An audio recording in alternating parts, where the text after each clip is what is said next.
Hola, muy buenos días. Bienvenidas, bienvenidos todos ustedes. Gracias por acompañarnos a esta conferencia magistral, Retos de la Docencia ante el Marco Curricular 2022, que la Secretaría de Educación Pública ha organizado para celebrar a nuestras maestras y maestros y reconoce su importante papel en la puesta en marcha de este nuevo marco curricular. Nos acompaña como conferencista magistral el doctor Ángel Rogelio Díaz Barriga Casales, distinguido investigador y académico mexicano. A su vez, saludo a la secretaria de Educación Pública, la maestra, donde es investigador emérito. Su trabajo académico ha sido objeto de varios reconocimientos, entre los que se encuentra el otorgamiento de 6 doctorados honoris causa por diversas universidades nacionales y argentinas. Sus principales aportaciones en el campo de la investigación se ubican en 3 ámbitos: la didáctica, el currículo y la evaluación educativa.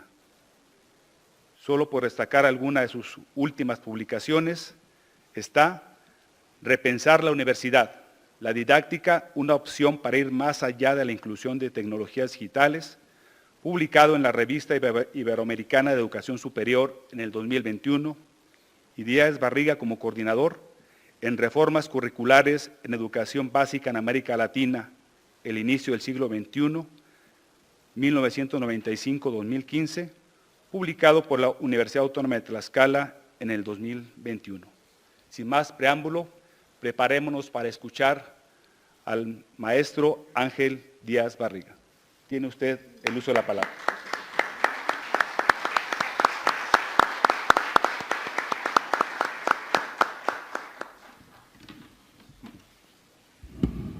Muchas gracias. Gracias, maestra Delfina, por la invitación para esta conferencia en este contexto de los festejos del Día del Maestro. Muchas gracias a ustedes por estar aquí presentes y a quienes están siguiendo esta transmisión en línea. Estamos en el país ante un proyecto que se ha denominado Marco Curricular 2022. No lo tendría que decir, pero lo importante para mí serían 2 cosas. Una consiste en analizar cuáles son los rasgos y retos que este proyecto nos está generando, y particularmente traté de hacer la conferencia desde lo que yo llamaría los zapatos del maestro, o sea, desde el maestro cómo lo puede ver. Y la otra que me preocupa y que quizá no conversé ahorita suficientemente con usted por lo rápido de nuestra charla, es he estado en algunas escuelas normales y una pregunta que les hago a mano alzada a los compañeros que están en la conferencia, profesores y alumnos, les digo, levanten la mano los que ya leyeron el marco curricular. Me llamó mucho la atención en la última, donde nadie levantó la mano. Y el argumento que se oía así en murmullo en la sala es porque no nos lo han dado a conocer. Yo les dije, ¿traen ustedes su smartphone? Los que traigan datos, por favor, busquen en su smartphone Marco Curricular 2022 y levanten la mano los que ya lo encontraron. Y les dije, el documento existe y ustedes mismos están mostrando que buscándolo lo encuentran.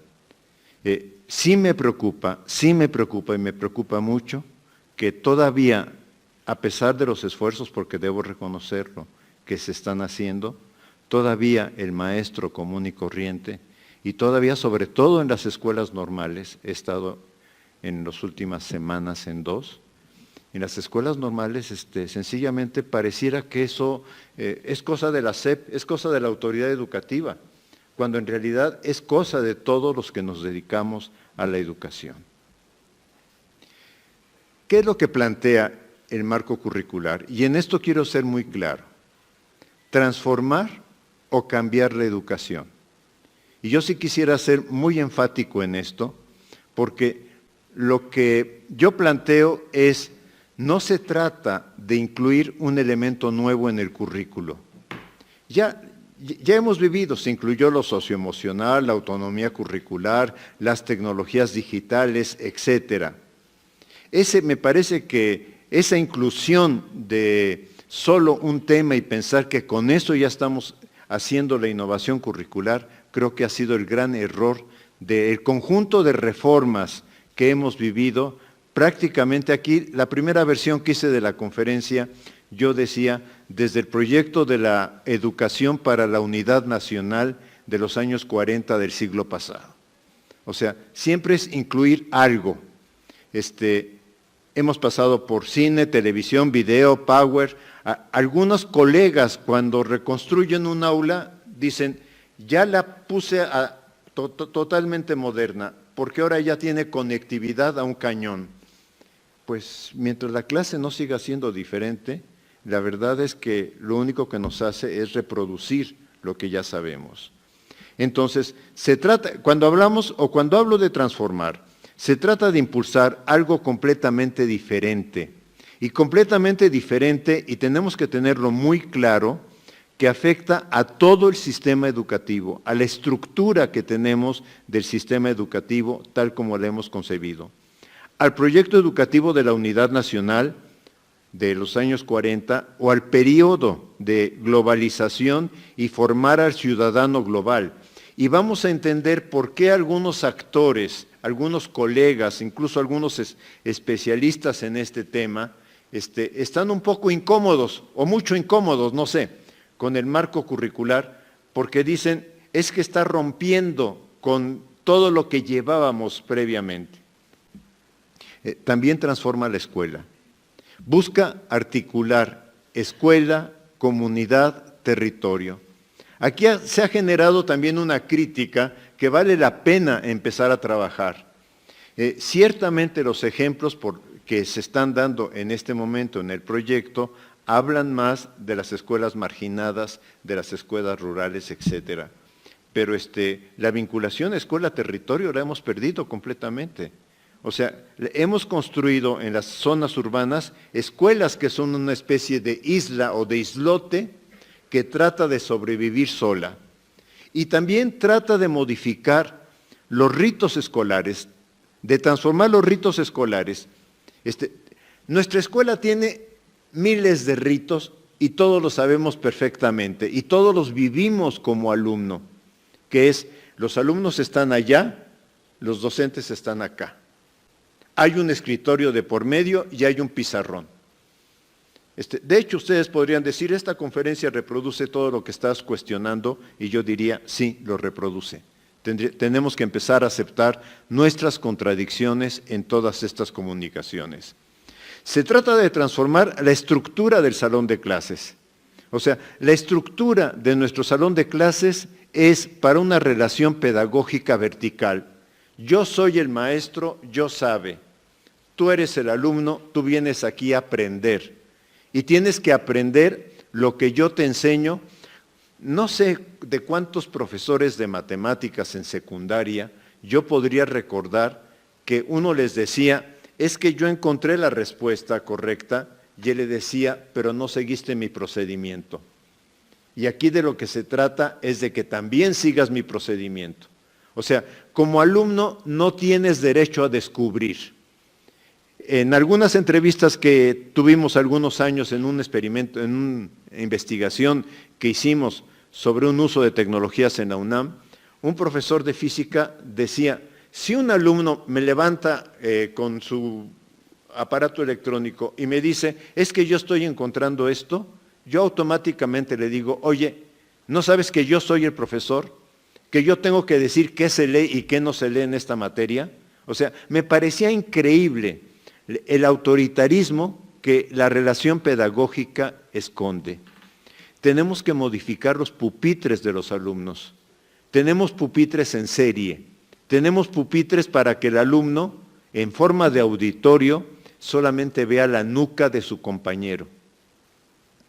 No lo coloqué aquí, pero el otro día una compañera en la facultad, en un aula relativamente parecida a esta, porque es un aula que está tipo auditorio, sentó a los alumnos para que hicieran trabajo en grupo. Y unos se sentaban en las paletas y otros se sentaban en las sillas y se veían los grupitos trabajando. O sea, no estoy pidiendo, porque ahorita la señora secretaria me diría, y con razón, no hay dinero para cambiar todo el mobiliario. No estoy pidiendo que cambiemos el mobiliario, pero sí estoy pidiendo que cambiemos nuestra concepción de uso del mobiliario en el salón de clases, de manera que ayudemos a los alumnos a verse cara a cara. Por otra parte, y esta idea, la verdad, se me ocurrió esta semana, o sea, no es muy antiguo en mi cabeza, pero yo pienso que este proyecto curricular que se trata de transformar, en realidad su base está en lo que los técnicos llamamos currículo deliberativo. Pido una disculpa porque yo lo debía de haber dicho mucho antes, pero es un currículum deliberativo porque si bien corresponde a la autoridad educativa, en este caso a la SEP, proponer un proyecto y un esquema con un conjunto de elementos para llevarlo a cabo, ese proyecto solamente va a tener vida, va a tener significado, si los docentes lo enriquecen. Ojo, no estoy diciendo si los docentes lo aplican. Si los docentes comprenden ese proyecto, lo interpretan, lo adecuan a su realidad y los docentes nos atrevemos, siempre nos atrevemos, Lo que pasa es que nunca más bien lo reconocemos. Y los docentes nos atrevemos a experimentar permanentemente en la práctica, en una práctica reflexiva. Esto es, en una práctica que nos lleve a decir, por esta ruta estoy logrando A, B y C, pero no estoy logrando D y E. Y entonces tengo que tratar de armar otra ruta. El profesor Murieux dice, y el profesor Murieux tiene un poquito, creo que es de mi edad, el profesor Murieux, que es didacta, dice, un docente nunca acaba de aprender.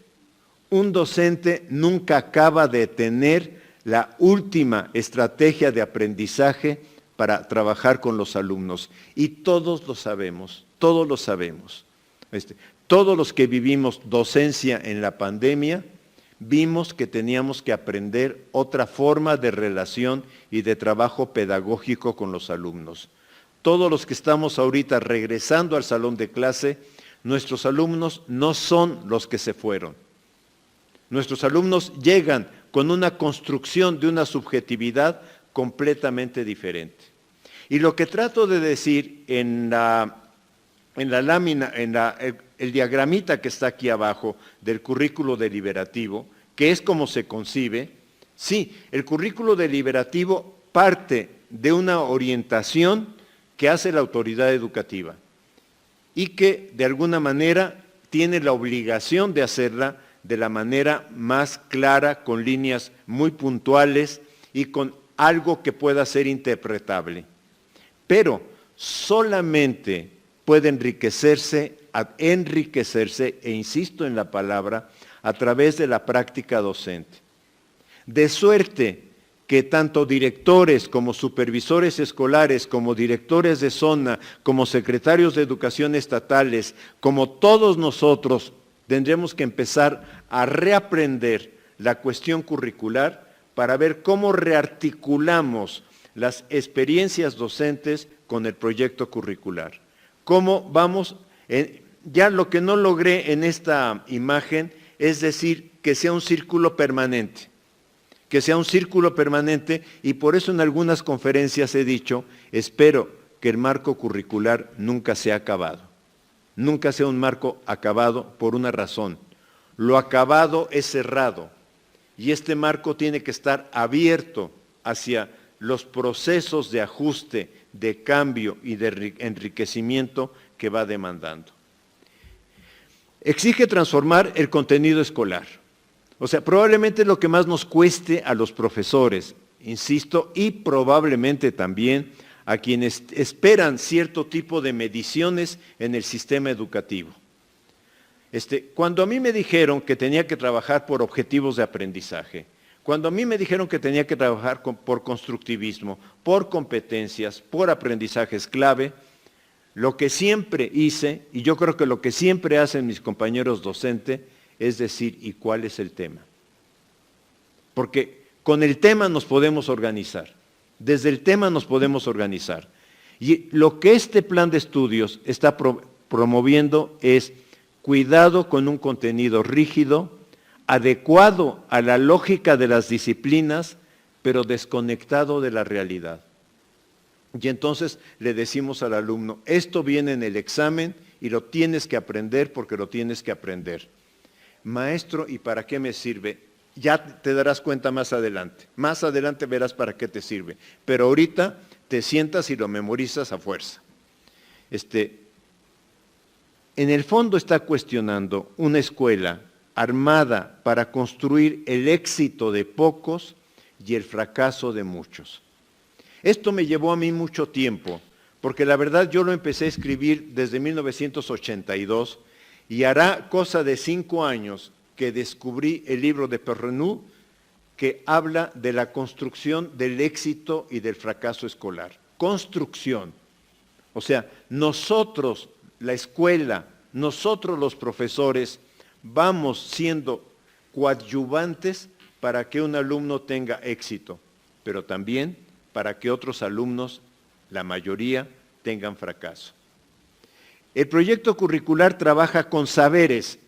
Si no le importa tanto contenido, aparentemente, ojo, aparentemente, porque lo que está pidiendo es su transformación, trabaja con saberes. No son competencias ni aprendizajes clave. Los saberes son construcciones integradas con elementos provenientes de varias disciplinas, pero encarnados en la realidad que viven nuestros alumnos. ¿Cuál va a ser el organizador curricular? Que es algo que preocupa mucho a los docentes. ¿Cómo voy a establecer mi organizador curricular? Y es aquí donde viene lo deliberativo. El organizador curricular va a ser aquello que podamos obtener de la vida del alumno. La pandemia, por ejemplo, es un ejemplo. Yo en este momento pienso la guerra Rusia-Ucrania, la contaminación, la violencia social, también la producción agrícola, también la siembra del maíz, también el cuidado de los bosques, todo. O sea, todo lo que rodea al alumno, sea el alumno que vive en ambiente rural, o sea el alumno que vive en ambiente urbano, todo lo que rodea al alumno, todo lo que el alumno está envuelto, puede ser el detonador curricular. En este sentido yo pienso que el proyecto curricular traspola el concepto, palabra generadora, que muchos educadores nos llenamos la boca diciendo que lo hemos estudiado en Paulo Freire, pero que en realidad no lo llevamos a la práctica. Y la idea es establecer una visión entre realidad, armar eso de la realidad o seleccionar algo de la realidad. Tomo ahorita la guerra Rusia-Ucrania, pero también podría hablar del tema nuclear. O sea, en realidad podría hablar de cualquier tema, ¿sí? Extraer algo de la realidad, convertirlo en problema u objeto de estudio, y a partir de ahí viene el preguntarse, y entonces, ¿qué conocimientos disciplinares necesita el alumno para poder desarrollar esto? Entonces, la realidad como el objeto a conocer y estudiar desde diversas disciplinas. Aquí algunos colegas se han escandalizado, se han roto las vestiduras. ¿Cómo que las matemáticas? Bueno, pues las matemáticas nos sirven cotidianamente. Podemos hacer una construcción algebraica cuando vamos al supermercado, sin gran problema. Lo que pasa es que no nos la enseñan a hacer, ¿sí? Podemos manejar muchos temas matemáticos a partir de incluso de qué inclinación deben de tener estas escaleras en función del teorema de Pitágoras. O sea, podemos hacer demasiadas cosas. El tema es que para los profesores eso nos implica cambiar nuestro chip. Por eso digo transformar. quitarnos el chip de que lo importante es la materia y colocar el chip, lo importante es cómo se vincula con la realidad. Y desde ahí, que va a ser muy complicado, a ver, no estoy diciendo que va a ser fácil, o sea, no estoy diciendo este es un cambio fácil. Ninguna transformación es sencilla o es fácil, ninguna. O sea, todas las transformaciones requieren de un esfuerzo y un esfuerzo extra para aquellos que somos docentes de muchos años. Demanda identificar, cuestión que será tarea de mediano plazo, una graduación de problemas y acercamientos a las diversas disciplinas.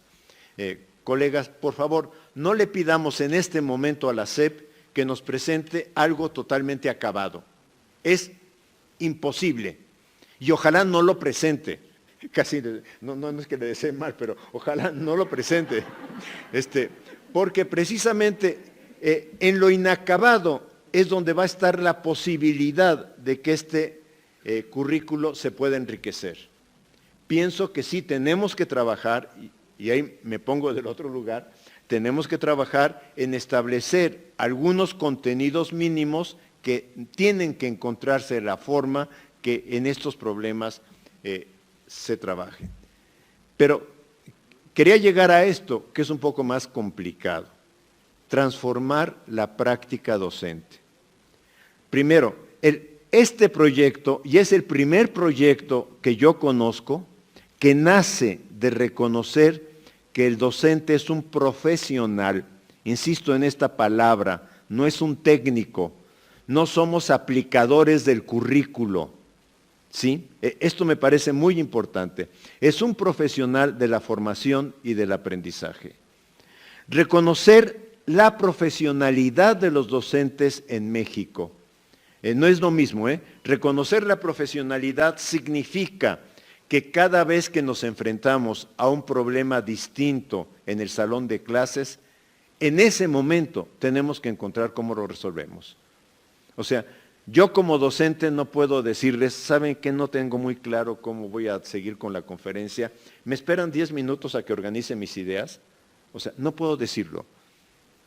Cuando sucede un evento, porque las clases fundamentalmente son sucesión de eventos entre personas, alumnos, pero es sucesión de eventos, cuando sucede un evento, porque yo veo que no están interesados, que están aburridos, que vienen muy exaltados de la actividad anterior, etcétera, yo tengo que reorganizar mi trabajo.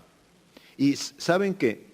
Todos los docentes tenemos que reconocer que siempre, no en este marco curricular, siempre hemos tomado decisiones en el trabajo en el aula. Reconocer la formación que poseemos, ojo, porque no somos docentes nada más porque nos dieron un nombramiento, somos docentes porque poseemos una formación y porque además hemos acumulado experiencia a lo largo de nuestra vida, experiencia que nos permite tomar esas decisiones.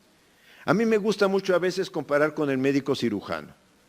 Cuando está en una cirugía de corazón, no puede hacer que ya tiene el corazón abierto y decir, déjenme ir a consultar el manual de anatomía porque no me acuerdo exactamente de esta parte del corazón cómo va.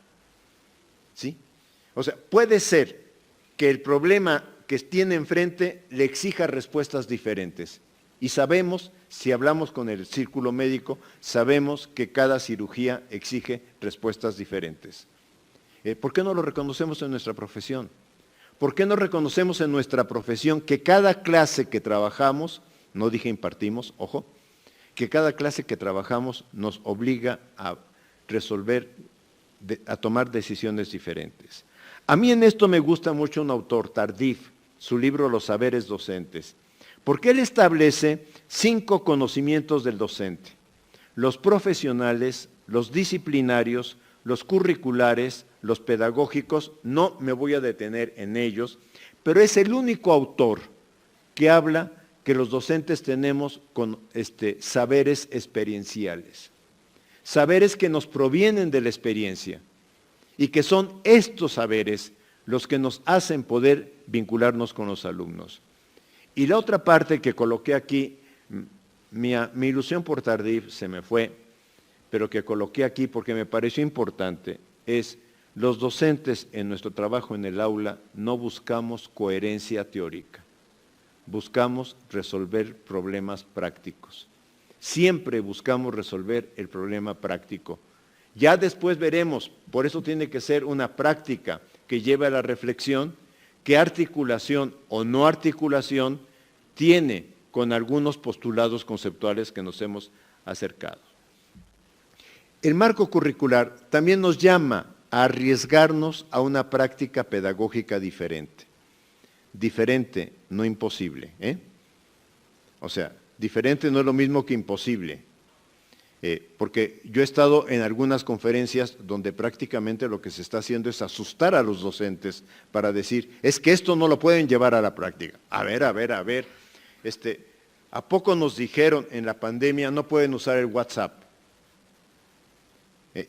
Y los docentes, no hubo un curso, en México no hubo un curso que les dijera cómo usar el WhatsApp en la pandemia. Y muchos docentes, donde había datos, lo usaron. ¿Sí? Entonces, lo que yo digo ¿es una práctica diferente? Sí, pero es una práctica que es posible. Recordemos, la mejor planeación didáctica nunca la llevamos a la práctica, porque la mejor planeación didáctica siempre se topa con lo que pasa en el aula. Y eso nos obliga a readecuar. Los docentes siempre trabajamos en un margen de incertidumbre, cosa que no dije ahorita al principio, pero a mí sentarme aquí con la secretaria a mi lado, por supuesto que me da un cierto miedo de quedar mal. ¿Sí? No sé si lo entienden. O sea, los docentes siempre trabajamos en la incertidumbre, porque si ahora nos dicen que no, que todo lo que hemos hecho de planificaciones ha sido redondo y se lleva, digamos, a la práctica sin ningún conflicto, es absurdo. Yo hago una planificación y me queda la incertidumbre, ¿la voy a poder aplicar? Y ya cuando estoy con los alumnos y digo, voy a cambiar esto, me queda la incertidumbre. Y es bueno intentar cambiarlo, pero lo tengo que cambiar. Los docentes trabajamos siempre con la incertidumbre. Buscamos que nuestro trabajo tenga mejores resultados, pero no tenemos garantía de que haya mejores resultados. Yo creo que saben que los docentes no hemos aprendido a trabajar con nuestros errores.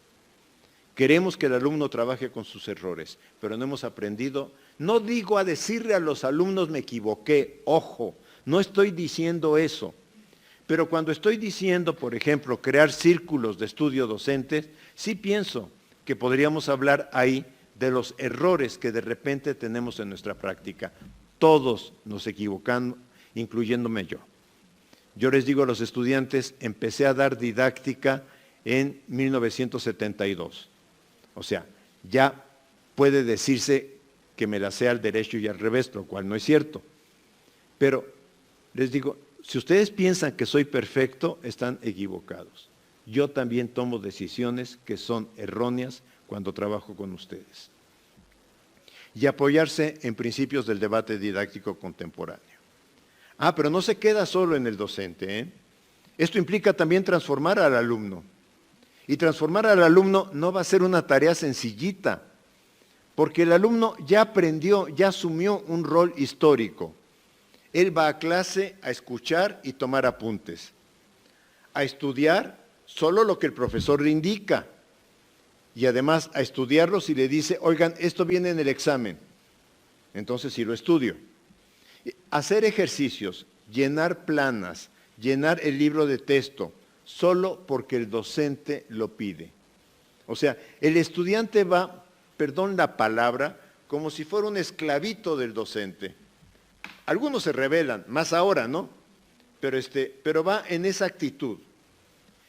El estudiante, ahora, ¿qué estamos buscando?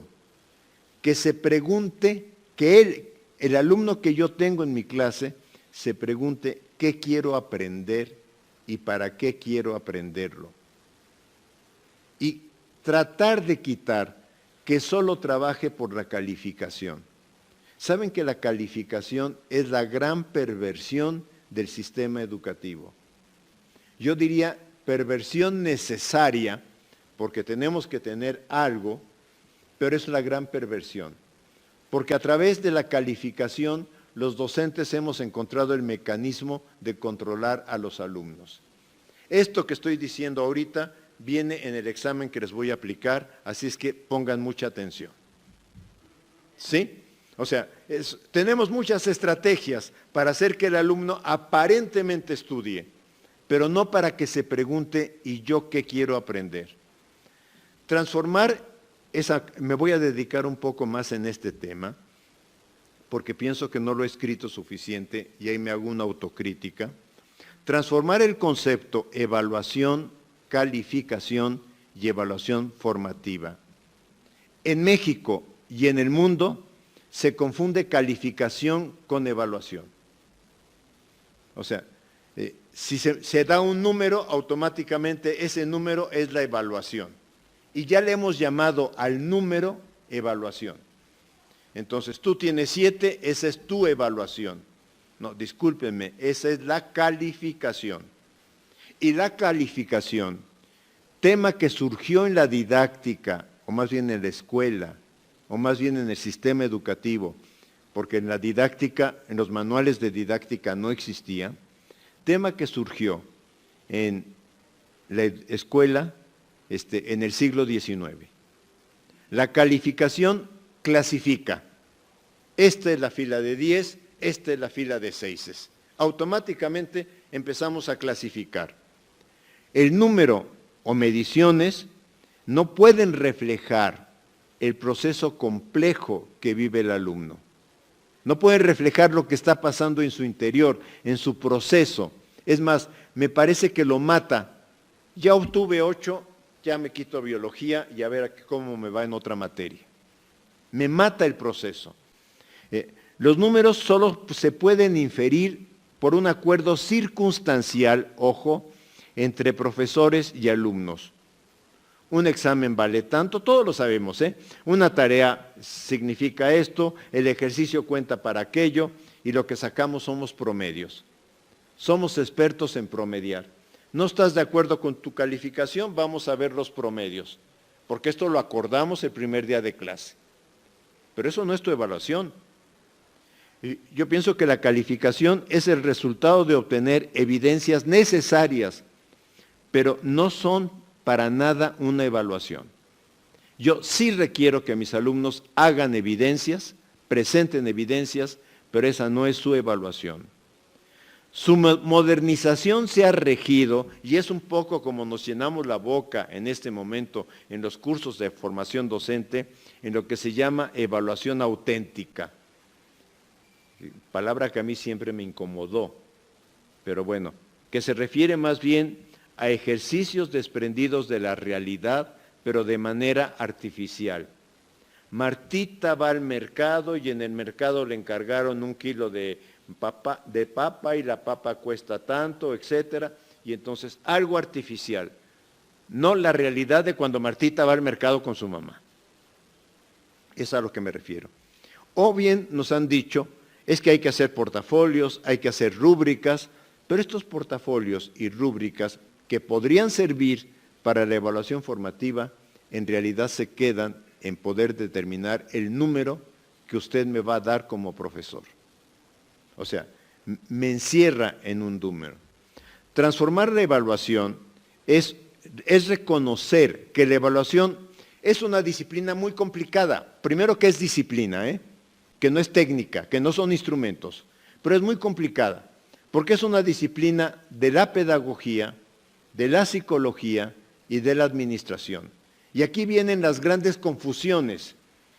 Como disciplina de la pedagogía, en realidad su objeto sería evaluar el proceso desarrollado por un sujeto. No determinar si tiene 8, sino evaluar el proceso. Ahora yo digo, este objeto es desconocido, lo hemos descalificado. La psicología le da 2 formas. La teoría de la medición, exámenes estandarizados, uso de la psicometría avanzada, etcétera. Todo lo que pasa con la prueba Planea, con la prueba PISA o con las pruebas que se inventen de este tipo. Y o la obtención convencional de un número asignado por porcentajes diversos a cada evidencia y sacando promedios. Eso es lo que hacemos, ¿eh? En el salón de clase hacemos esto último. En las pruebas estandarizadas hacen lo primero. Y en la administración, la evaluación se utiliza para el reclutamiento del personal y aquí es donde ha surgido el concepto calidad del producto que ahora se ha exportado hacia lo que pasa en la educación. Aquí tenemos que avanzar en la evaluación formativa. Decidí colocar en este caso las portadas por una razón. Me parece, y si quieren decir, tú en parte tienes la culpa porque no has escrito sobre esto, yo lo acepto, no tenemos suficiente literatura adecuada sobre este tema. Scallon, este autor que está ahí el planteamiento, dice que solo se puede realizar la evaluación formativa si se hace para retroalimentar, ojo, no para poner un número. Su eje es la autorreflexión. Mientras el alumno no asuma que está en un proceso de evaluación formativa, no pasa nada. O sea, usted me puso el 8, usted me calificó. No es yo qué estoy logrando, yo qué estoy desarrollando, yo qué aprendizajes estoy obteniendo. Scallon, y esto me gusta mucho porque hay que cuidarlo mucho en los documentos que hagamos, el riesgo de formalizarla es impedir que fluya. El riesgo de decir, ahora vamos a hacerlo de esta manera, es impedir que la evaluación formativa vaya desarrollándose. Tiene una dimensión o exige una dimensión personal, pero también requiere despertar el entusiasmo de los evaluados. O sea, también requiere que los evaluados digan, sí, estoy dispuesto a entrarle a este ejercicio de autovaloración, de autorreflexión.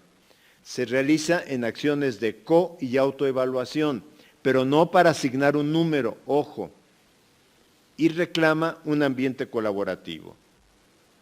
Voy a trabajar esta otra autora, Dalal, en donde ella plantea que la evaluación formativa es un medio de regulación entre personas, sus procesos y el sistema de formación, el proyecto educativo. Y aquí es importante porque vamos a tener un proyecto educativo y hay que ver cómo los alumnos pueden ir avanzando hacia ese proyecto educativo. Pero si somos directores o supervisores, también tendríamos que ver cómo nuestra planta docente va avanzando hacia este logro o hacia este trabajo en torno al proyecto educativo. Demanda trabajar con el error del alumno. Fíjense, ojalá también podamos trabajar con el error del maestro en los círculos de estudio o en el consejo técnico. Demanda trabajar con el error del alumno en una estrategia didáctica, no en una asignación de puntajes. Sí, interpretar el sentido del error para establecer después una estrategia de acción. A ver, te estás equivocando en esto, ahora, si ya tomamos conciencia de estos errores, ¿qué vamos a hacer? No es quedarnos donde estamos, es redefinir el siguiente paso. La autora dice, trabajar en función del proceso de cada alumno no es fácil. Y este va a ser uno de los retotes que tengamos o que los docentes tengan, que los profesores de secundaria y de bachillerato tienen. A mí me queda clarísimo porque mientras el de primaria puede tener un grupo o quizá 2 grupos, el de secundaria puede tener 4, 5, 6, 7 grupos y con esto el número de estudiantes se le va multiplicando en forma geométrica tremendamente. Significa no buscar resultados homogéneos en los alumnos. Este es un tema que tenemos, O sea, hemos tenido un sistema educativo que ha dicho todos los alumnos, con independencia de su origen, de su lugar, etcétera, tienen que lograr los mismos resultados. Hoy se plantea al revés, que el alumno logre los resultados que él puede lograr. Es muy complicado porque también implica transformar la cabeza de los padres de familia y de la sociedad, no solo de los alumnos, que ya aprendieron que lo importante es la calificación. Concluye Dalal que la evaluación formativa es asignar un papel pedagógico al trabajo escolar. Que no, con la evaluación formativa no colocamos tarjetas, estos alumnos son buenos, estos alumnos son malos, sino cada alumno o cada grupo de alumnos tiene sus procesos de desarrollo. Que es importante reflexionar sobre el proceso que hay detrás de cada respuesta que da el alumno. Esto una colega que hizo una investigación sobre equilibración de la igualdad algebraica, no saben qué resultados tan interesantes obtuvo en su investigación, porque encontró que cuando la estrategia de resolución de un alumno es incorrecta, pero tiene una parte que le permite acercarse a la solución, dice, el estudiante no la abandona. Aunque se da cuenta que su respuesta es incorrecta, no abandona esa estrategia porque dice, es que esta parte por lo menos lo tengo bien. O sea, esta necesidad de que el alumno descubra que procesos que realiza pueden limitarlo porque no lo conducen al camino que lleva. El evaluador, dice Dalal, lucha contra todo, contra autoridades educativas nacionales y locales, contra la sociedad, las asociaciones civiles y padres más de familia, y más importante, lucha contra los mismos alumnos. Porque nuestros alumnos, la pregunta que nos hacen es, ¿pero qué me saqué? ¿Qué calificación me puso? Sí, no es, oiga, ¿y qué piensa usted del proceso de aprendizaje que he tenido? Estaba en el tema transformar la evaluación. Regreso a transformar padres de familia y sociedad.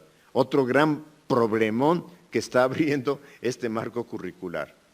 Porque la relación escuela, comunidad, territorio involucra de otra manera a los padres de familia.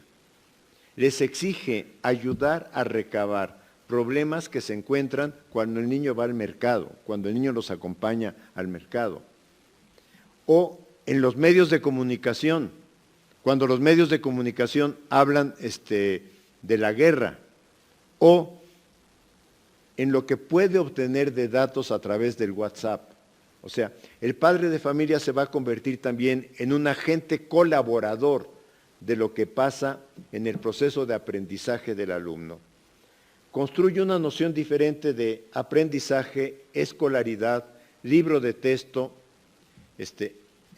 entendiendo que el libro de texto más importante es la realidad. O sea, el libro de texto, que es importante que los alumnos tengan, no lo voy a negar, el libro de texto, pero se va a convertir en un pretexto para el trabajo escolar. Porque puede haber otros libros de texto, otros textos escolares que van surgiendo de todo esto que la realidad va llevando adelante. Los padres de familia tendrán que involucrarse en ayudar a sus hijos a formular preguntas, o sea, a ayudar a los niños y a adolescentes a que digan ¿por qué? ¿Por qué sucede? ¿Por qué acontece? ¿Por qué crece el maíz? ¿Por qué el maíz se vende de esta manera? ¿Por qué hay una amenaza de guerra nuclear? ¿Por qué este conflicto de Europa? Etcétera. Formularse el por qué y no ayudarlo a que no se quede con la primera respuesta. O sea, el trabajo para los maestros va a ser grande, el trabajo para los alumnos va a ser grande, el trabajo para los padres de familia también. Y también necesitamos cambiar la percepción de lo que los padres de familia esperan de la escuela y aceptar otro medio de comunicación sobre lo que sus hijos hacen en la escuela que no se limite a la boleta de calificaciones. A ver, me da la boleta de calificaciones, ya sé, mi hijo tiene 8 y 9 o mi hijo tiene 6, lo voy a regañar y punto. No, que entre escuela y padres de familia se encuentre otra modalidad de comunicación. Transformar a la sociedad. Digo, no, el modelo, si ustedes me dicen es pretencioso, yo diría pretenciosísimo. O sea, cambiar las valoraciones que varios académicos hacen sobre el trabajo escolar. O sea, sí, tenemos que trabajar también con los colegas que están pensando que esto es una tontería. Trabajar con los actores sociales, comentaristas de medios de comunicación, asociaciones profesionales, para ayudarlos a que encuentren otra forma de valorar el trabajo de la escuela. De veras, cada vez que escucho una entrevista en radio, los pocos cabellos que tengo se me colocan así. Porque uno dice, es que no es posible que estén nada más buscando a quien dice, este modelo no va. O sea, ¿a poco en este país no hay quien diga, este modelo tiene esto, y implica esto y significa estos retos? Es muy complicado será cambiar la cabeza de estos actores por varias ideas, porque ellos suponen, y siempre se ha supuesto, todo el siglo XX se supuso que el resultado del trabajo escolar tiene que ser uniforme. El concepto de éxito escolar estuvo siempre sociológicamente asociado a decir todos los alumnos logran lo mismo. Todos los alumnos aprenden al mismo ritmo. Los que hemos estado con alumnos sabemos que no es cierto, sabemos que no es así, que no vamos a calificar el esfuerzo del alumno, me queda claro, pero sabemos que María, Pedro, Juan, etcétera, tienen procesos individuales de desarrollo, que lo que busca la escuela es hacer un trabajo colaborativo entre ellos para que se apoyen, pero que el proceso sigue siendo un desarrollo que tiene que ver con su historia personal, con su historia familiar, con sus capacidades personales, etcétera.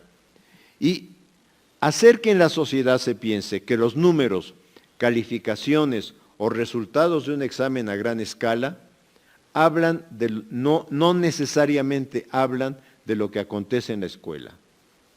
Tendrán que incluso generar información para acompañar el trabajo escolar. A mí, ¿cómo me gustaría que hoy los medios estuvieran dando más información sobre lo que significa una guerra entre Rusia y Ucrania?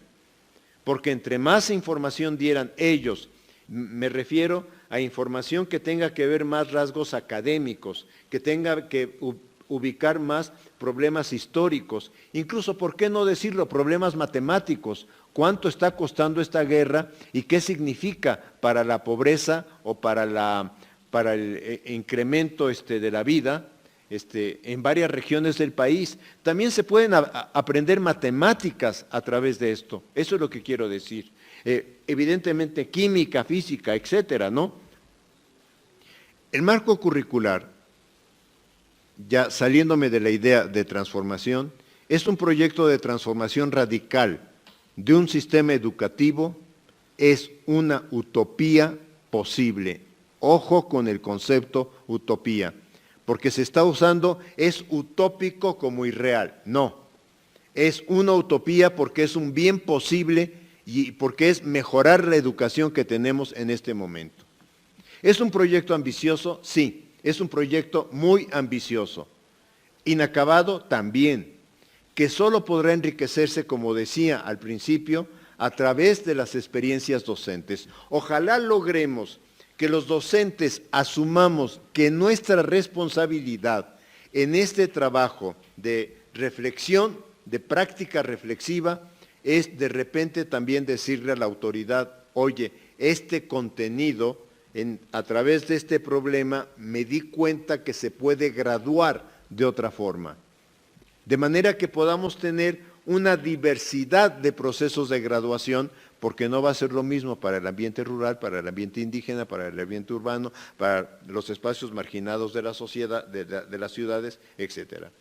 Responde, y esto me parece fundamental, y aquí ya no coloqué el libro, pero me hubiera gustado colocarlo, a una idea de integración curricular.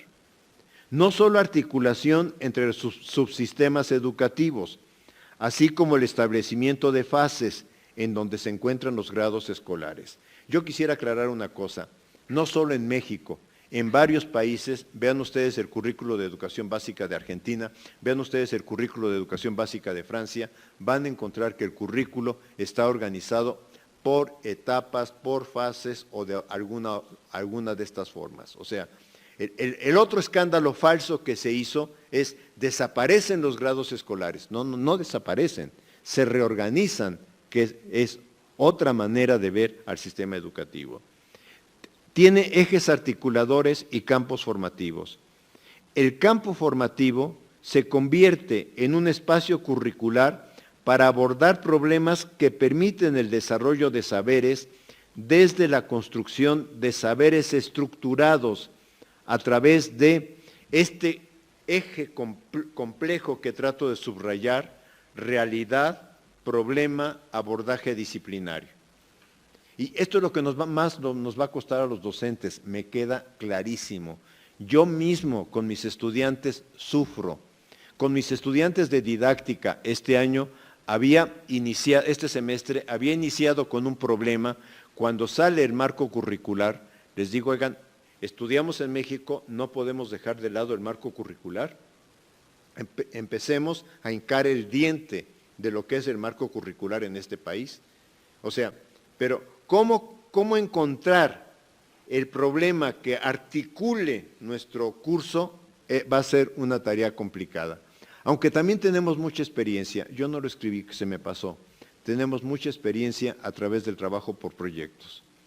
El reto ahora para secundaria va a ser si podemos crear proyectos que agrupen disciplinas, si podemos crear proyectos que integren saberes que proceden de distintas disciplinas, porque el contrato de los docentes ahí es por disciplinas, a eso me refiero. Lo disciplinario siempre va a estar subordinado a la realidad del mundo. La integración es uno de los retos más complejos a trabajar. Lamento no haber traído el libro de Bean para mostrarlo ahí, porque Bean muestra cómo durante todo el siglo XX hubo proyectos de integración en la educación básica en los Estados Unidos. Pero también significa una idea freinetiana. Los que me conocen saben que Freinet es uno de mis autores de cabecera, de reconstruir el circuito vida, trabajo escolar. Vida del alumno, lo que pasa en la vida del alumno con lo que sucede en la escuela. Acercarse a la realidad desde su complejidad, seleccionar un aspecto que pueda convertirse en un objeto de estudio desde distintos abordajes. Nos queda pendiente, y yo lo reconozco, graduar de una manera más fina en cada uno de los campos curriculares y en cada uno de los programas de curso. Tenemos todavía el reto de hacer una graduación más fina de cómo desprender contenidos de estos problemas. Nos queda un reto enorme, me queda a mí muy claro, pero también quiero invitarlos a algo, a que esto sea una responsabilidad no solo de la SEP, no solo del grupo que está armando el proyecto, sino que sea una corresponsabilidad donde los maestros, a través de nuestra experiencia y de nuestra práctica docente, vayamos ayudando a ir perfilando esto. Esto es algo nuevo para nosotros. Insisto, es algo distinto, no imposible. Implica pasar de un modelo uniforme, de eficacia, de formación para la ciudadanía global, nos lo están criticando mucho, a reconocer que el entorno inmediato es el punto de partida para el aprendizaje. Yo pienso que este es uno de los temas más claros y que reconoce un poco la diversidad de nuestra sociedad y de nuestra realidad educativa. Es restaurar un circuito escuela, comunidad, territorio como punto de partida y punto de saberes. Aprender a entender la realidad, no para repetir las frases que vienen en el libro. O sea, no se trata de que si los alumnos aprendan a recordar lo que viene en el capítulo 2. No se trata de eso, sino lo que viene en el capítulo 2 les ayude a entender lo que está pasando en su entorno. Analizar críticamente la realidad para leer el mundo. Buscar una síntesis incluso entre el saber del sentido común y el saber sistemático. Y esto lo tomo de Freire porque esta viene como otro punto de las críticas que en este momento se le hacen al marco. Es que ahora se quitan las disciplinas, desaparecen, se borran, y ahora el saber popular es el saber que los alumnos van a aprender en la escuela. No, el marco curricular no dice eso. El marco curricular lo que busca es otra forma de leer la realidad, sí, de reconocer el saber común como punto de partida, pero no como punto de llegada, sino como punto de partida que respetamos para ir avanzando hacia un saber sistemático. Leer el mundo críticamente en sus diversos planos, ciencias naturales, imbrincadas con las sociales, con apoyo del lenguaje y del pensamiento matemático. Los que nos tocó vivir el momento del CCH, ustedes recuerdan que el rector González Casanova hablaba que el estudiante aprendiera 2 lenguajes y 2 métodos. 2 lenguajes, español y matemáticas, y 2 métodos, histórico y el científico. O sea, lo que quiero plantear es, no es algo que por primera vez se aparece en el país, sí, es algo que por primera vez aparece para todo el sistema educativo. Y a mí me da mucho gusto que aparezca, es un gran reto. O sea, como que es una transformación que ya esperábamos. Implica reconstruir el currículo buscando graduación de saberes y problemas y que el docente acepte repensar lo pensado, repensar lo aprendido. Estoy parafraseando a Freire. Lo de repensar lo pensado es Freire, por eso lo coloqué entre comillas, pero yo digo repensar lo aprendido en la normal, lo aprendido en los saberes experienciales, lo aprendido en la lectura de nuestros libros, etc. El alumno tiene derecho a otra educación. Los docentes estamos en condiciones de poderla proporcionar. Se dice que es muy ambicioso, que es poco tiempo para implantarlo, que no es una tarea fácil, que los docentes no estamos acostumbrados a trabajar a partir de problemas, sino de materias.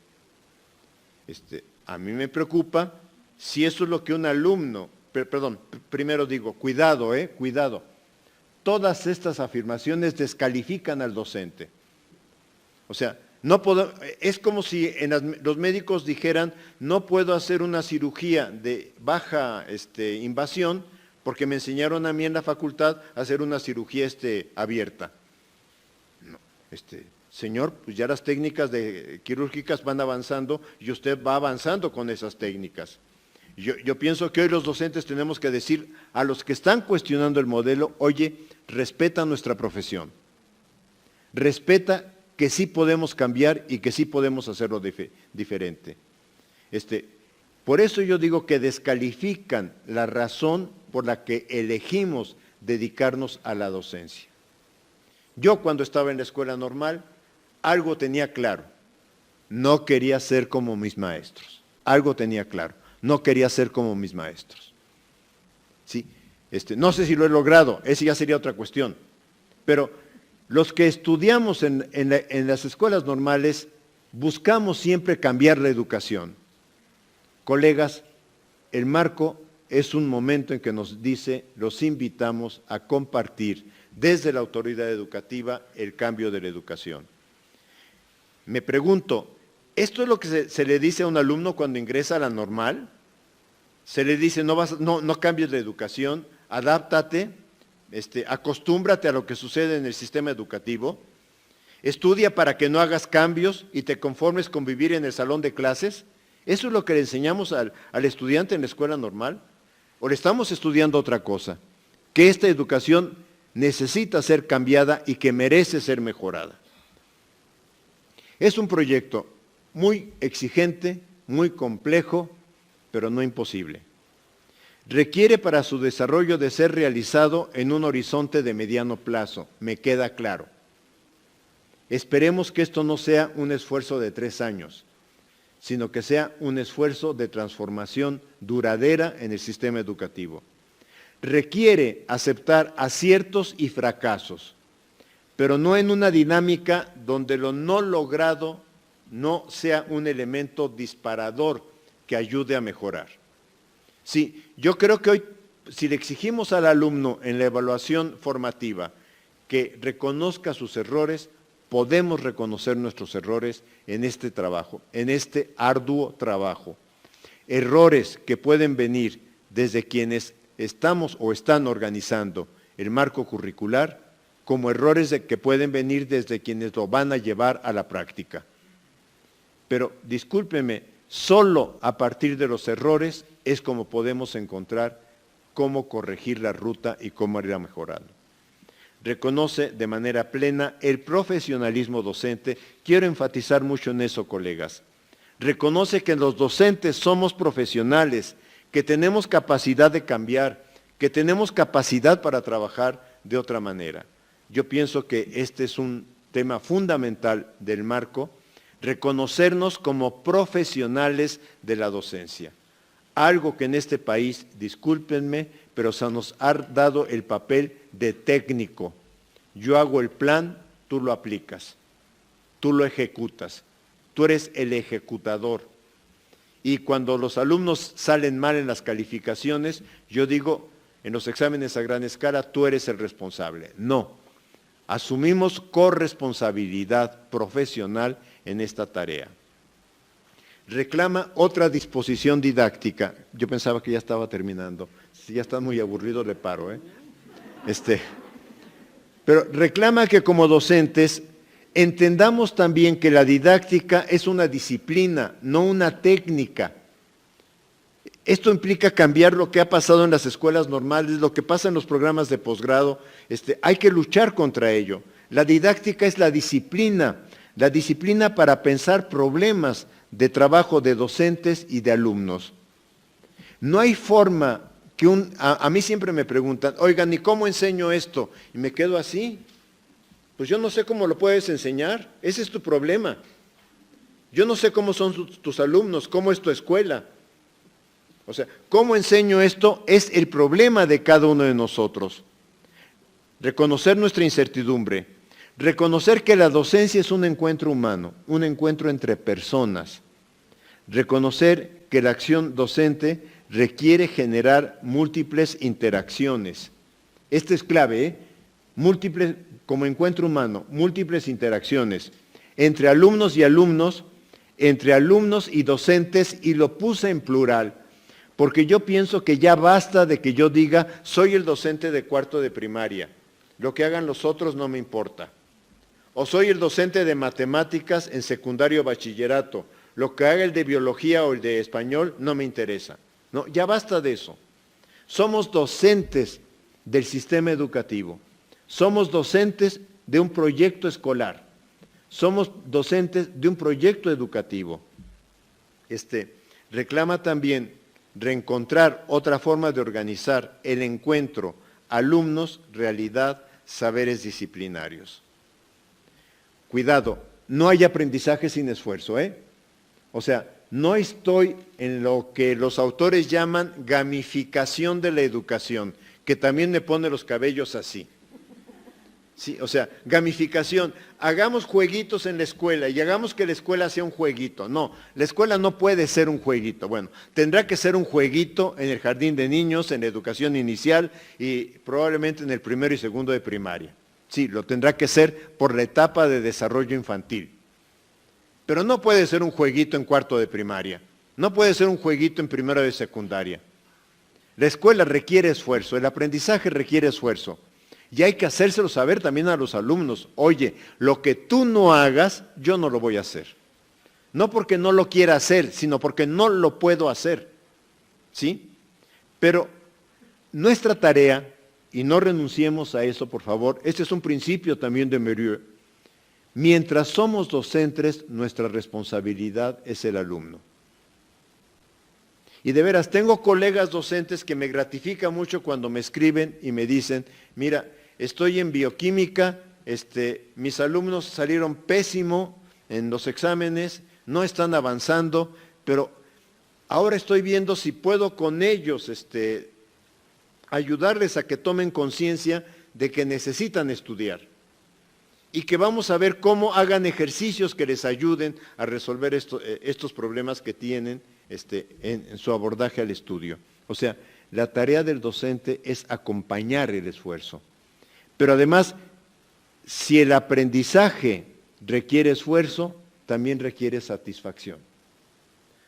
Como todos nosotros, o sea, hacemos algo y requerimos que también, digamos, me siento contento. Les podría decir, sufrí domingo, lunes, martes, porque no le encontraba hilo a esta conferencia. No encontraba por dónde tejerla. ¿Sí? No. Lo que quiero decir es, pero ayer que terminé de armarla, me sentí muy contento. Me sentí muy contento porque dije, me gusta, espero que les guste, pero dije, me gusta. ¿Sí? El alumno solo aprende cuando tiene voluntad y deseo de aprender. Ojo, no motivación. Estos dos conceptos son conceptos que ya vienen en Didáctica Magna, 1657, Juan Amós Comenio, y que está retomando hoy los planteamientos didácticos del profesor Murieux. Mientras el alumno diga, yo no quiero aprender, y discúlpenme, yo como estudiante lo hice, o sea, yo como estudiante me molesté con algunos profesores y dije, pues ahora no quiero aprender y no quiero aprender. ¿Sí? Y hágale como le haga, yo no quiero aprender. ¿Sí? Entonces, mientras el alumno esté en el plan, yo no quiero aprender, no hay esfuerzo humano. Yo le puedo decir, ahora me vas a hacer estos ejercicios, ahora me vas a resolver este cuaderno, ahora te quedas sin recreo, le puedo decir 20 cosas, ¿sí? Pero va a hacer eso que le estoy pidiendo, pero va a ser porque es la tarea del maestro, no porque es lo que yo necesito para aprender. Entonces, ojo, el aprendizaje no se impone. Yo no me quise saltar esta parte didáctica, en parte porque soy didacta, pero en parte porque yo pienso que es una clave. Siento que esto le falta al marco curricular, bajarlo más didácticamente, pero es una clave en el trabajo. El alumno necesita construir su proyecto de aprendizaje. Esto también es fundamental. Que el alumno diga, quiero aprender esta parte porque esta parte me entusiasma. Lograr que el alumno diga, estoy entusiasmado por esto, es muy importante. Esta sí ya es la última, ya estoy seguro. El reto que tenemos enfrente es transformar. ¿Transformar qué? Educación. Es una tarea muy sencillita, señora secretaria, muy simple, o sea, no es algo así del otro mundo, ¿no? Transformar la educación, transformar al sistema educativo, transformar a las autoridades educativas. Ojo, tenemos aquí que hacer una transformación enorme con supervisores escolares, con direcciones generales, con directores de escuela, ¿sí? O sea, ese es un punto clave en esta transformación. Transformar a los docentes y transformar la formación inicial de los docentes, como me gustaría que me dijeran, y esta conferencia ahora en castigo la vas a dar en las normales. ¿Sí? Transformar la formación inicial de los docentes y transformar la formación continua. Ojo, no capacitación, No somos técnicos para que nos capaciten, no. Es formación inicial y que sea una formación inicial también de abajo arriba. Esto es, que sean los grupos docentes los que demanden, por favor, ahora apóyennos aquí. Transformar a los alumnos, lo traté de abordar. Transformar a los actores sociales en conjunto. Colegas, lo único que puedo decir para concluir, demos los primeros pasos en esta tarea que nos ha colocado, pero que realmente, por lo menos en mi caso, y creo que a varios de nosotros, nos ha despertado mucho entusiasmo porque hay que hacerlo. Gracias.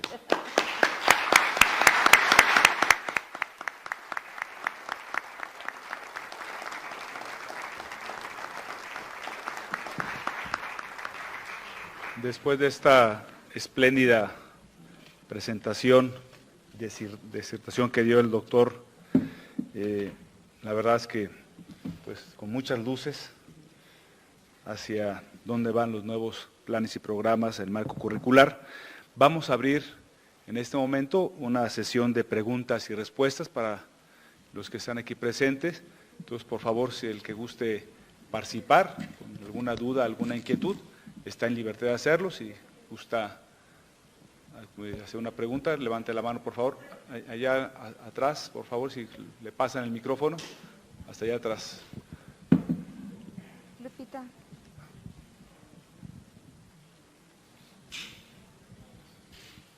Buenos días. Muy interesante el planteamiento del doctor Ángel Díaz Barriga. Creo que ayudó mucho a clarificar el proceso. Precisamente es un proceso, no es una propuesta terminada. Y bueno, todas estas reflexiones, contribuciones, críticas, nos sirven mucho para reformular el proyecto, seguir con la construcción del mismo.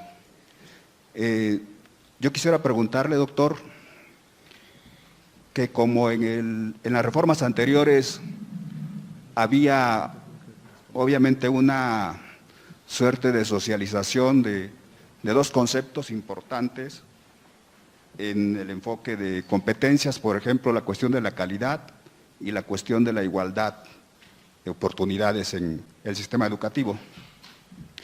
En esta propuesta de transformación curricular se habla de conceptos como equidad y excelencia educativa, que tenemos que buscar, reconstruir cómo vamos a representarlos, digamos, empíricamente.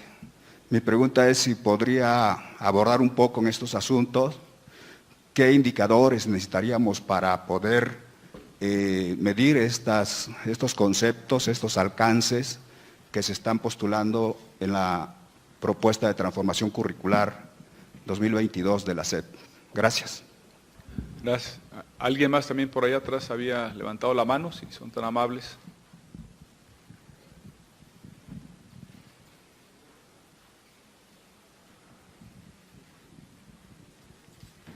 Gracias, maestra Delfina. Me gustaría preguntarle cuál considera usted que es el principal reto de la docencia ante el marco curricular 2022. Gracias. Muy bien. ¿Alguna otra pregunta? Acá, por favor, acá al frente. Están también levantando la mano.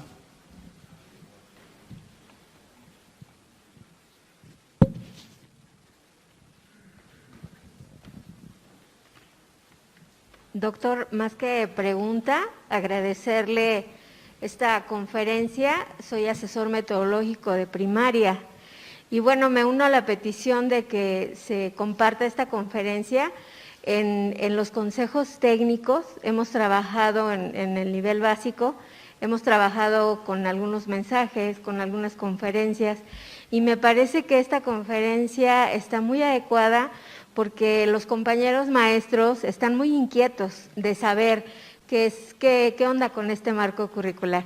Y lo que usted nos acaba de explicar es una luz muy, muy grande, nos ha abierto el panorama de qué es lo que implica este marco curricular y también es muy puntual en toda esta dinámica que se ha generado en la sociedad respecto al marco curricular. Entonces yo quisiera hacer más bien una petición a la SEP para que hubiese forma de que esta conferencia se trabajara en los consejos técnicos, que también se incluyera como un material de trabajo y que pudiera esto ser el punto de partida para una reflexión más al interior de las escuelas con los compañeros maestros.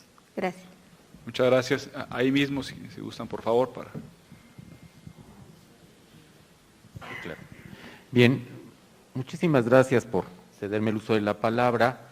Mi felicitación al doctor y mi agradecimiento a la secretaria, la maestra Delfina, por invitarnos a esta importante conferencia. Y remarcando un poquito lo que dice Mere, que es asesora de métodos, yo les voy a decir, mi primer acercamiento al marco curricular fue en el mes de marzo. Acudí al tercer Congreso Internacional de la Primera Infancia en el Estado de México y una compañera supervisora me platicó de esto y me facilitó los materiales, ¿sí? Y me decía que en su región, la compañera era de la región de Ixtapan de la Sal, ya estaban trabajando con esto del marco curricular 2022. Yo aquí mi petición muy atenta, maestra Delphi, sería que vía estructura comenzaran a bajar ya todo esto, que los compañeros ya tengan el documento en sus manos. Yo a partir de ese momento he tenido ya que empezar a revisar y demás, y por eso tenía mucha inquietud también con la conferencia, porque se iba a tratar esto, y la queja de muchos compañeros siempre es ¿por qué nos llega hasta el final cuando somos los que las vamos a llevar a la práctica? Entonces yo sí quisiera que los compañeros empezaran a bajar todos los materiales que ya se están trabajando. Sé que hay muchos que están en construcción y que todavía se les harán algunas correcciones, pero sí sería importante que toda la base magisterial, todas las funciones, todos los puestos tuviéramos ya este acercamiento. Yo traigo aquí a mi asesora de métodos, nosotros ya empezamos a trabajar en mi zona, mis directoras, algunas de mis directoras, ya hemos comenzado a trabajar esta parte, precisamente adelantándonos a lo que se nos viene. Yo escuchaba también en el otro evento, en el foro para conocer planes y programas que se llevó en el Centro Cultural Bicentenario, que querían los compañeros casi que los expertos o quienes están diseñando estos documentos nos dieran la asesoría. Sabemos que es imposible porque el sistema educativo es grandísimo, es muy complejo, entonces eso es imposible. Nos va a tocar a la estructura, a los supervisores, a los directores, bajar esto hasta con los compañeros. Estamos ante un gran reto, pero creo que podemos lograrlo, pero sí tenemos que empaparnos de toda esta información. Muchísimas gracias. Muchas gracias. ¿Alguna otra pregunta? Sí, bueno, aquí, si quieren, un par más, allá atrás y luego acá adelante, por favor.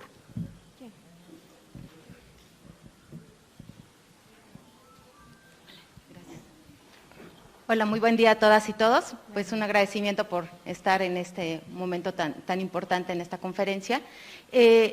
Me parece que es importantísimo hablar de esta formación inicial docente, que es todo un reto y que creo que tendríamos que iniciar con esa necesidad que se tiene, ¿no? Para que todo esto pueda tener un impacto que desde que están en esta formación inicial se involucren, ¿no? En todos los retos que es estar en la docencia. En este tema de la evaluación creo que es muy importante cuando hablamos de una evaluación formativa que nos lleva a pensar en esta parte cualitativa del sujeto, ¿no? De ir mirando sus cualidades, sus habilidades, sus esfuerzos, sus formas de aprendizaje, sus ritmos de aprendizaje, pero se rompe todo cuando hablamos de una evaluación y que llega a la parte cuantitativa cuando hablamos ya una calificación y la transformamos.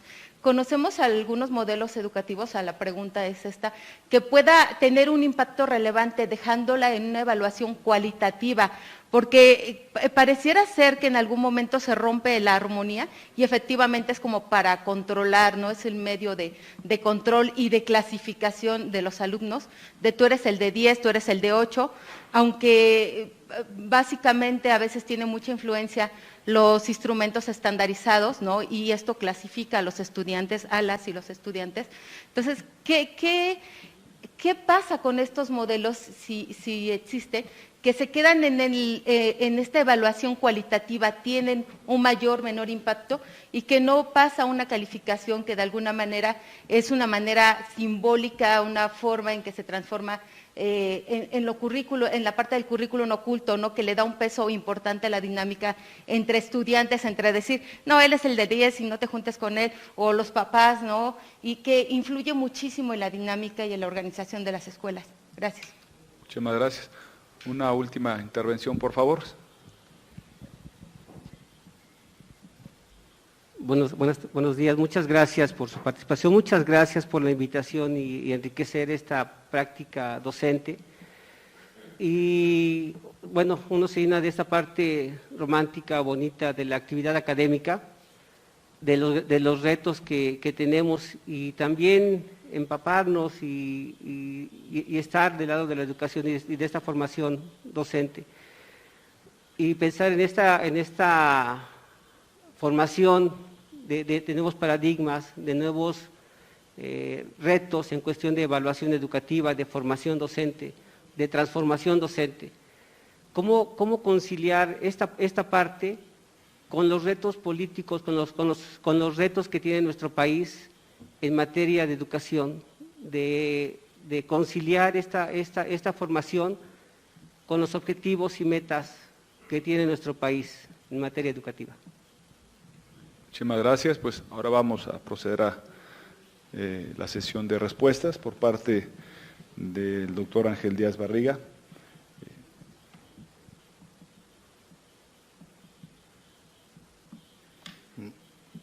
Muchas gracias a ustedes. Respecto a la primera pregunta, no podemos formular indicadores. O sea, si ustedes ubican, yo en este momento no lo quise presentar porque también evito o traté de evitar repetirme en conferencias. O sea, en la primera conferencia que di sobre el tema más amplia, hablé un poco de las bases del proyecto y por qué el proyecto en realidad se ha construido con una mirada desde la parte de la sociedad de abajo que nunca había sido considerada. Pero si ustedes recuerdan el marco curricular, a partir del punto 4 del marco curricular, que es lo que yo sugeriría que recomendaran a los docentes su lectura, o sea, se pueden saltar toda la primera parte, pero a partir del punto 4, que es donde ya empieza a explicar en qué consiste el marco curricular, hay una figura que no coloqué aquí, que es la que algunos han llamado el esquema de la flor, donde en el centro está la comunidad. Pienso que podría ser comunidad-territorio, en términos de que en las escuelas urbanas probablemente tenemos más condiciones de territorio que de comunalidad. Pero sí tenemos que aprender en las escuelas urbanas los desarrollos de comunalidad que tienen las escuelas rurales y las escuelas indígenas.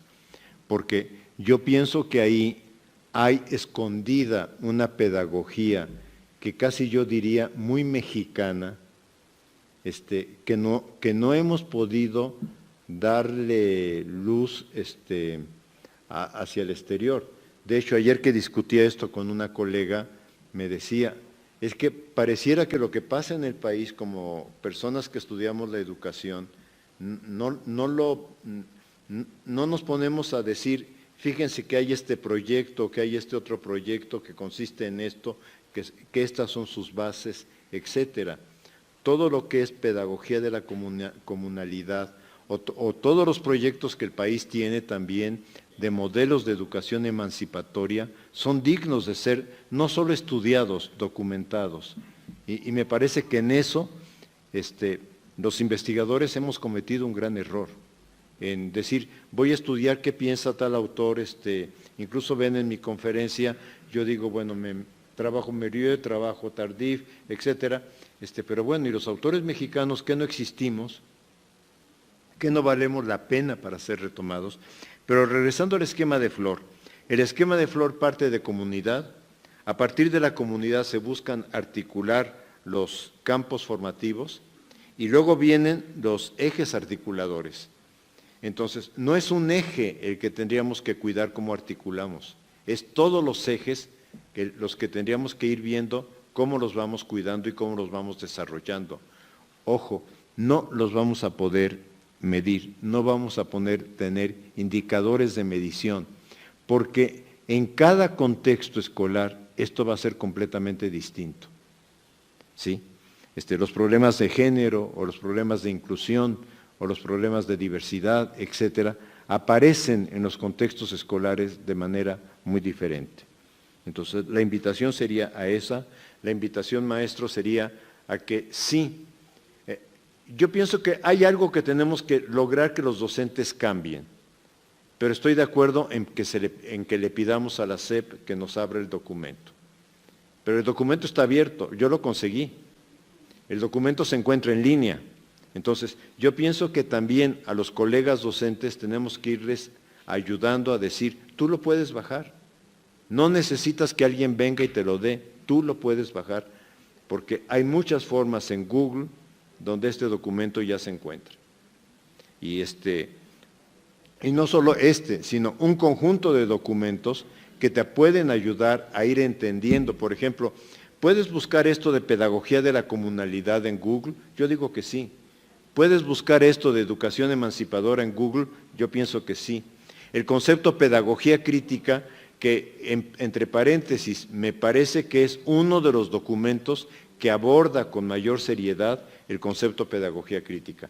Pero no quise detenerme en eso porque lo he hablado en otras conferencias, sencillamente por esta razón. Como alguien me decía, es que te autoimpones el hacer la siguiente conferencia distinta a la anterior. Pero yo pienso que también es por respeto también a las audiencias el no estar repitiendo.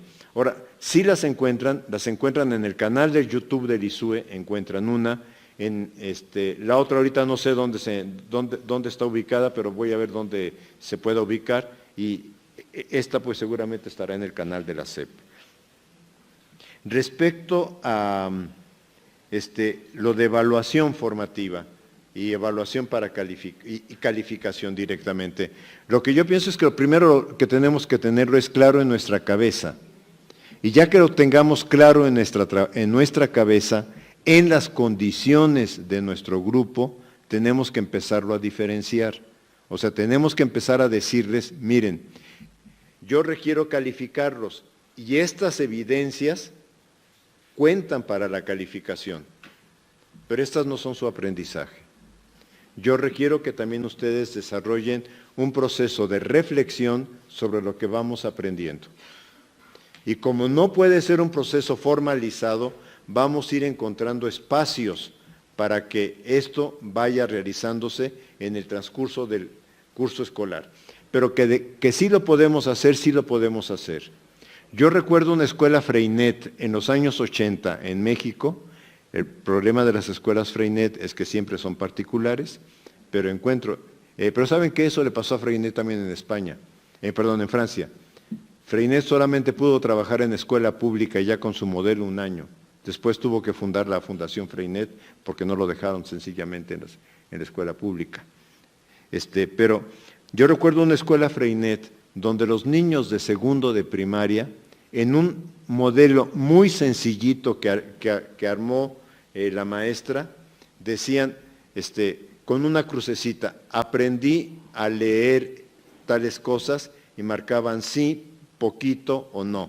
Y así sobre probablemente 10 o 15 ítems. De hecho, ayer lo encontré y dije, lo voy a poner en la conferencia, pero no lo quise porque ya la sentía muy abultada. Pero sí, los niños, aún los niños chiquitos, pueden hablar de qué está pasando en su aprendizaje. Es más, hablan con menos miedo, porque no le tienen miedo a la calificación todavía.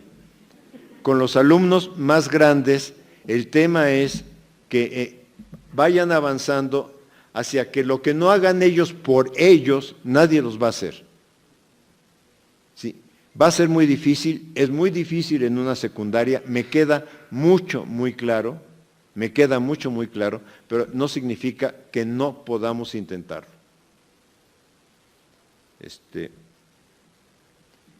Y algo de esta formación, yo pienso que en parte, aunque en el modelo mis colegas le han buscado que sus orígenes, que si son las epistemologías del sur, que si es esto o aquello, yo pienso, y así lo trato de definir, que es un proyecto mexicano que trata de responder a la diversidad social, cultural y económica que tiene nuestro país. Y que como proyecto mexicano, porque la pregunta es, ¿y cómo nos integramos en un proyecto global? Pues parte de lo que el proyecto establece es que no necesariamente nuestro sistema educativo apunta a la integración a un proyecto global. ¿Sí? Y esto también hay que aceptarlo. O sea, varios países en América Latina han estado construyendo proyectos alternativos de educación en donde sí, no dejan de ver que hay una exigencia en los organismos internacionales, pero a decir, tenemos que armar lo que significa para nosotros, desde nosotros, además. Muchas gracias. Gracias.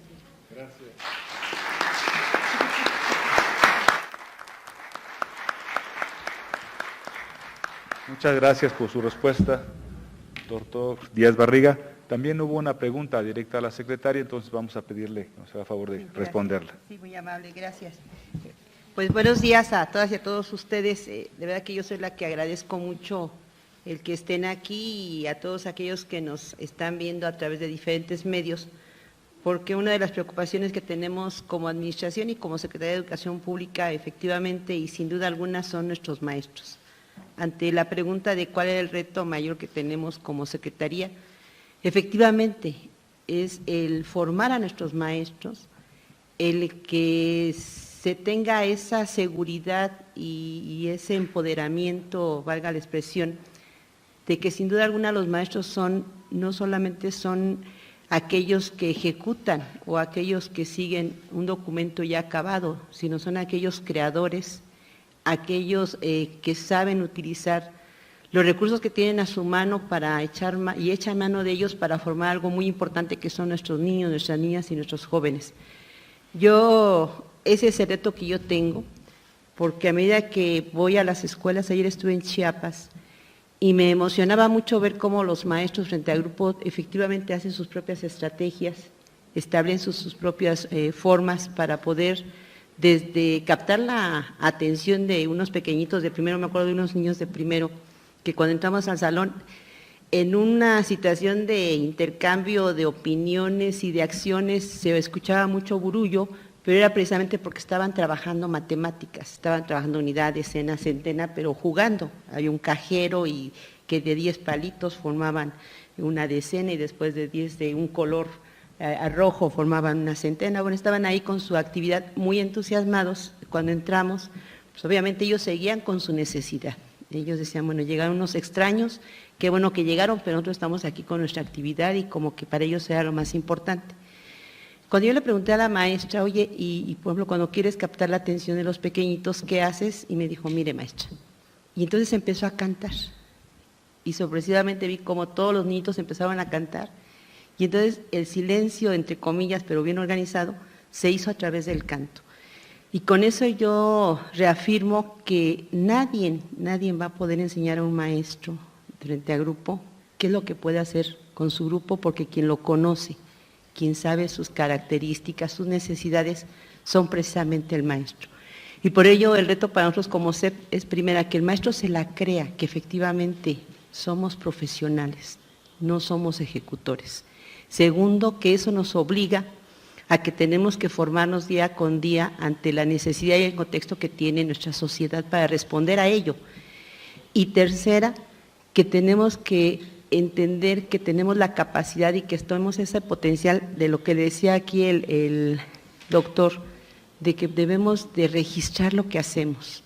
Efectivamente, no registramos nuestras acciones, no registramos toda la experiencia que tenemos y entonces tenemos que esperar a que alguien registre o que alguien me venga a decir cómo cuando yo tengo la realidad. Platicaba con una maestra y decía, oye, te vas a llevar todos los saberes de cómo enseñar a leer a un niño. Los que tienen primero, yo tuve primero hace tiempo, primer año, y pues a mí me decían en el método silábico, onomatopeico, nosotros todavía nos tocó onomatopeico, silábico, de palabras, el PAL, el método global, bueno, todos los métodos. Pero saben que uno como maestro, cuando era diciembre y todavía los niños no aprendían a leer, nos poníamos hasta de cabeza y revolvíamos y hacíamos un método ecléctico, pero finalmente nuestros niños salían leyendo. Esa es la capacidad que tiene un maestro frente al grupo, esa es la capacidad, la magia que tiene un maestro frente al grupo. Y yo lo llamo magia, pero es una vocación. Por ello, eso es lo más importante. Si logramos en los maestros que tengan esa confianza primero en sí mismos, que tengan esa situación de decir, somos de verdad la posibilidad de cambiar a un niño su vida y su forma de pensar, eso va a permitir que podamos hacer una práctica más dinámica y acorde a nuestra realidad. Por ello nos interesa mucho la formación de los maestros. Una pregunta que tenían los maestros de Chihuahua también, cuando hubo esto de las asambleas, decía que a ella le daba mucho miedo el que esto fuera nada más sexenal. Y que decía, bueno, ahorita 3 años se van y después viene otra administración, viene otra percepción o visión de lo que es la educación, y entonces los maestros volvemos a sufrir otro cambio, apenas estamos como que adaptándonos y viene otro cambio. Y yo les decía, eso va a depender mucho de nosotros como maestros, Nosotros como maestros hemos permitido que esos cambios se den, a veces sin tomarlos en cuenta. Pero si el maestro de verdad participa y toma este modelo que efectivamente es inacabado, y va a ser inacabado porque la vida no está acabada, nosotros tenemos que estar en constante renovación, en constante cambio, de acuerdo a lo que está viviendo nuestro país, lo que está viviendo nuestras sociedades, nuestras comunidades. Nadie va a poder hacer ese cambio si nosotros estamos bien afianzados y participamos de manera directa. Pero si seguimos teniendo esa actitud de que pues lo que venga y lo que nos digan y lo asumimos, pues entonces sí, cada tiempo que llegue alguien lo va a querer cambiar de acuerdo a su perspectiva, de acuerdo a sus intereses, y entonces el maestro únicamente sigue convirtiéndose, o se sigue dando la situación de convertirse únicamente en ejecutor. Y creo que los maestros podemos dar mucho. Y por ello la SEP, efectivamente no hacemos un marco curricular acabado, estamos en ese proceso. Ahorita aprovecho para presentarles aquí a la maestra Claudia, que aquí está con nosotros. Si te pones de pie, Claudia Izquierdo, ella es la que nos está haciendo favor de coordinar todo lo que es el diseño curricular, y que yo voy a pedirle que en la página de la SEP escriba su correo, escriban sus datos, para que cualquier propuesta, cualquier comentario, sugerencia, pues sea a través de nuestra compañera. Y ahorita está creado precisamente el grupo de compañeros también que nos van a hacer el favor de ver la cuestión de formación, y está a cargo del doctor Liberio Victorino. Si es tan amable, doctor, de ponerse de pie para que lo conozcan. Él también nos va a trabajar junto con su equipo la parte de lo que es formación, porque sí, totalmente de acuerdo, no vamos a capacitar, vamos a formar, y junto con ello, bueno, pues ahorita tenemos, y yo sé que vamos a contar con de verdad, personas muy especiales que para los que hemos estado dentro de la vida educativa, pues han sido nuestros guías. Aquí el doctor Ángel Díaz Barriga, de verdad le agradezco mucho que esté aquí, y de verdad sí merece un aplauso muy fuerte, porque ha sido un compañero muy humilde. Gracias. Un compañero que yo me atrevo a decir que para muchos estuvo desde la normal con nosotros, desde la UPN, que estuvimos también estudiando y que leíamos todos sus artículos y todo lo que nos podía ofrecer como precisamente experto en lo que es educación, y siempre ha tenido esa humildad de compartir, pero también de acercarse a lo que vivimos día con día los maestros. Por ello, yo le agradezco mucho, y esos serían nuestros retos que tenemos los maestros esencialmente. Sí viene la sociedad, sí vienen los expertos, sí vienen los medios de comunicación, porque lo que tenemos que entender también es que la educación o la escuela no es una isla, que también algo que decía el doctor, estamos o tenemos que estar interactuando con todo lo que está pasando a nuestro alrededor, y nuestra sociedad día con día cambia. Venimos atravesando de una pandemia que nos ha dejado grandes aprendizajes, y que aquellos que no veamos que tenemos esa posibilidad de hacer cambios adecuados a lo que ahorita estamos enfrentando, pues vamos a perder esa gran oportunidad. Por ello, yo seguiré insistiendo en esa invitación, con mucho gusto, algo que también comentaban que tienen esa inquietud. Cuando se dan a lo mejor los cursos o lo que son los consejos técnicos, de momento no se escuchan a los que a lo mejor en su momento, ahorita por ejemplo el doctor Díaz Barriga da una postura, dan algunos conceptos y algunos criterios, que a lo mejor cuando yo llego a darlo a una escuela ya no lo doy de la misma manera. Y entonces, imaginan, pues lo da quien da la conferencia, después pasa al secretario de Educación, después pasa al jefe de departamento, después pasa al asesor metodológico, después pasa al director, y después pasa al compañero que está ahí dentro de la escuela, pues ya se va fragmentando.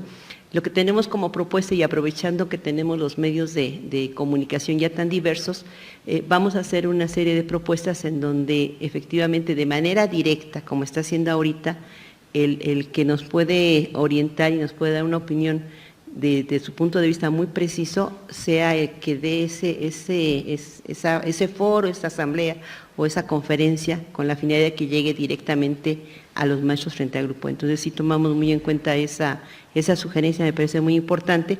Y bueno, que ustedes vean a la SEP como su espacio. Ustedes no necesitan invitación, aquí estamos abiertos, todos los que integramos la Secretaría de Educación Pública estamos abiertos a que pueden venir desde a disfrutar este bello espacio. Tenemos ahorita una exposición La Grandeza de México, que es hasta agosto, y que está de martes a domingo de 10 de la mañana a 5 de la tarde y pueden venir con sus alumnos y pueden venir con su familia, nada más nos avisan para poder atenderlos como merecen, pero también pueden pasar con los compañeros, con los secretarios de educación básica, media superior, superior, con una servidora, con nuestros compañeros que integran toda la parte, incluso también, ¿por qué no?, de CONAFE, de INEA. Hay tanto trabajo que se realiza aquí en la Secretaría de Educación Pública y que es su casa, que es su espacio, porque es de los maestros. Y pareciera que algo que es de los maestros de momento está cerrado para los maestros. Entonces aquí estamos de puertas abiertas y de verdad lo recibimos con mucho gusto. Y bueno, pues de una vez muy bien. Pues aprovechamos. Sí, aprovechamos, vamos a pedirle a la maestra Delfina Gómez Álvarez, secretaria de Educación, que por favor entregue un reconocimiento muy especial al doctor Ángel Díaz Barriga por darnos la oportunidad de compartir su sapiencia y su conocimiento.